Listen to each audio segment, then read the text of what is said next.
Hey community, this is Dr. 𝗪𝗂𝗁𝗁𝗁𝗁, and today I have a webinar brought to you by lots of questions that have come into me on this very particular topic, which is a ferritin level. So what the heck is ferritin? How do you measure ferritin? How significant is ferritin to your case if you have a chronic condition that you've been unable to get help with? So what I'm going to go over is a really great paper by this guy right here, Dr. 𝗪𝗺𝗺𝗁𝗁𝗁𝗁. He's a super genius guy.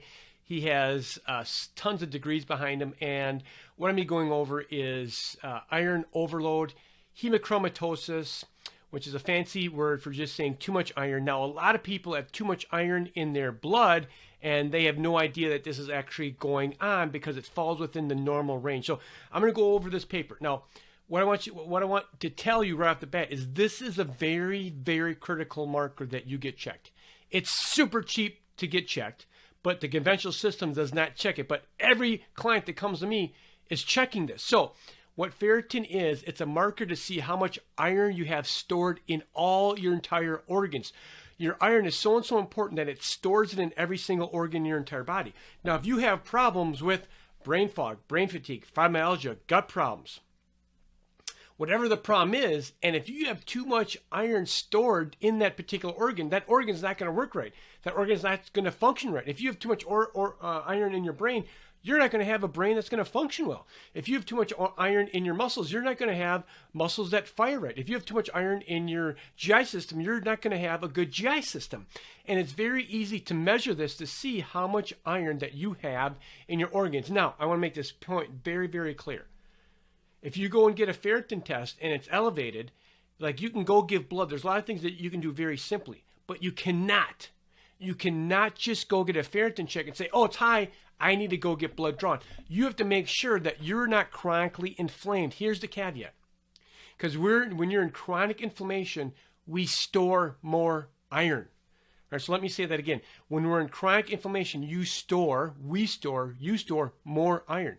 So if you do a ferritin test and you're chronically inflamed and you have all these markers that show inflammation and your ferritin is inflamed, you have to handle the inflammation first. Why? Because when we're inflamed, iron is stored in our organs. Okay, so let's go through this protocol. So if you're out there looking for help, you can just click this button right here.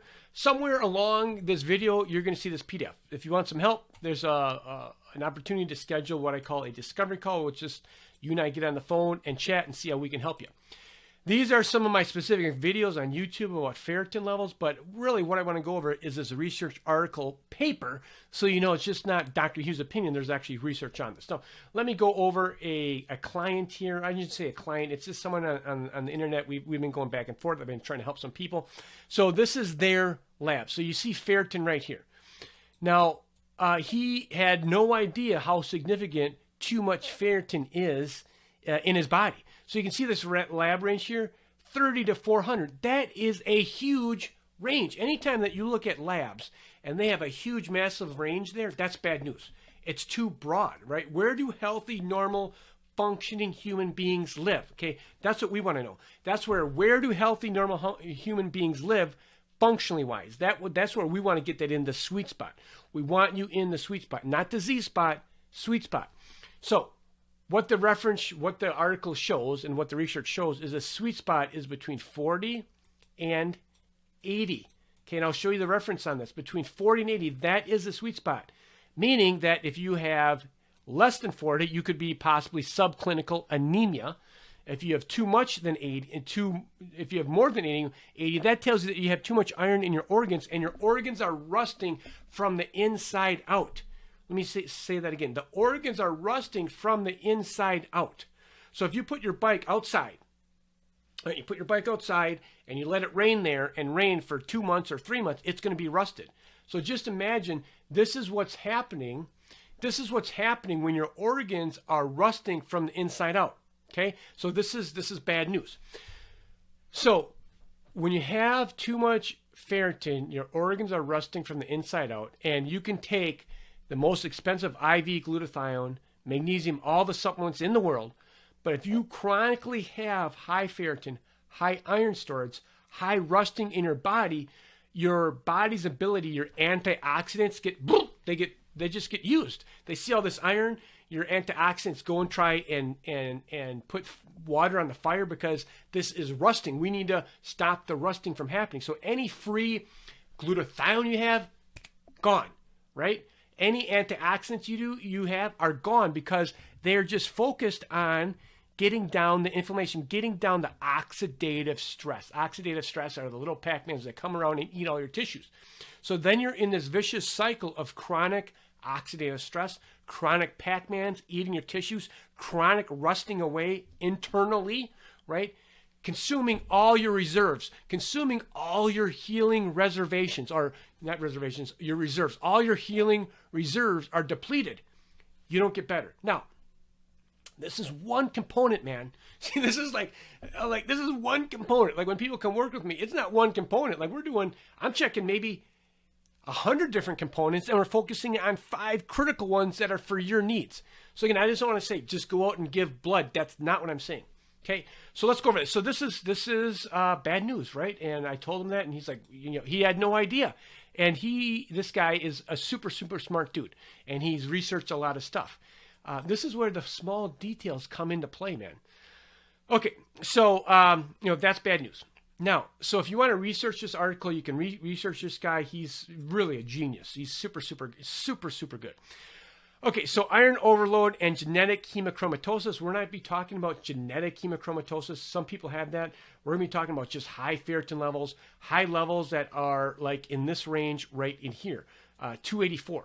Right, so this is elevated, this is high, and I'm going to go over this paper, and it shows you, he has lots of research that goes over all this stuff. So you can you can geek out on this whole paper, but I highlighted some certain things here which I think are the most important. Okay, so let me go over this status right here. So the iron overload, like what does it look like? What happens right here? Let me blow this up. Let me make me smaller so you can see this. So excess iron catalyzes oxidative stress, which is the Pac-Man, which damages body tissue and structures in which iron is stored. So too much iron in your organs destroys your organs. Okay, now what happens is when people have iron storage, their iron absorption is too efficient. Not that they have a genetic problem. Most people don't. Most people are very efficient at absorbing iron. So when that happens, the iron needs to sit somewhere. It accumulates in your heart, your liver, your pancreas, your pituitary, your joints. Okay? So this is the problem that comes in. Now here, right down here, iron overload can be defined as a state of iron toxicity similar to mercury toxicity or poison. This is what this guy's saying. Like he has the references. I'll show you the references. So this is significant. This is a key piece that needs to be ruled out, right? This is one key piece. So if this is missing in your program, this could be a thing that could totally change your case. Now, many patients are asymptomatic. Most patients present with these type of symptoms.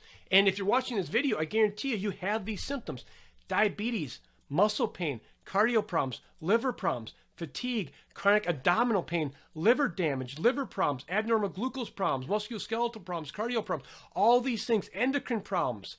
Iron is bad. Iron storage too much is very bad. Okay, now look at this is references. He has references right here, so you can see where he references his work. There's little numbers there. Okay, so that's one part, right? So let's kind of go down. So what is normal? What is normal glucose level? Here's a bunch of more references. The guy's just an animal when it comes to research. Okay, let's go into this here a little bit. So what's the best image? How do you test it the best? So you can check transferrin, which is on a blood work, which is cheap. The best marker right here is ferritin. So I always check ferritin in every single person that comes to me that gets blood work. This is so critical. Now, you can read this right here, but what I really prefer to go over is this graph down here.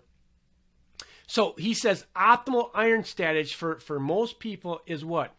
40 to 70. That's optimal iron status for most people. There's the references, 652 and 653. Now, if we zoom up to all the way up here to this marker right here. What do we have right here?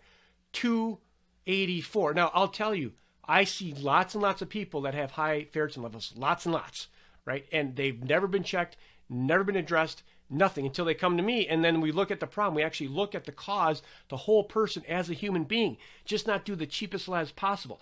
Now, I love this graph. This is really, really important.